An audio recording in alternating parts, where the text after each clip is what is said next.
Hi అండి, welcome to Uma's kitchens. నన్నైతే 2-3 సబ్స్క్రైబర్లు అయితే మీరు దోశ ప్యాటర్న్ ఎట్ట చేస్తారని అడిగినారు.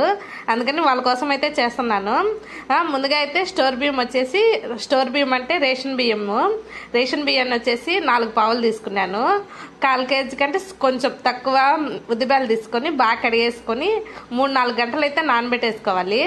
నేనైతే ఆడించడానికి పోతున్నాను. ఆడించుకోవడానికి అంటే గ్రైండర్ ఇంట్లో లేదు, మేము బయట ఆడించుకుంటాము.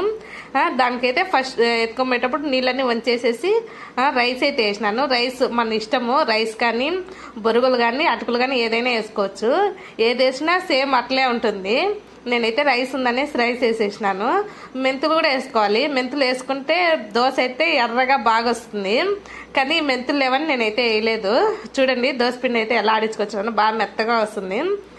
మార్నింగ్ అయితే ఇడ్లీ కానీ దోశ 2 వేసి చూపిస్తాను, చూడండి ఎలా వచ్చిందో. మీకు నచ్చుతుందని, నా వీడియోస్ నచ్చితే లైక్ చేయండి, సబ్స్క్రైబ్ చేయండి. చూడండి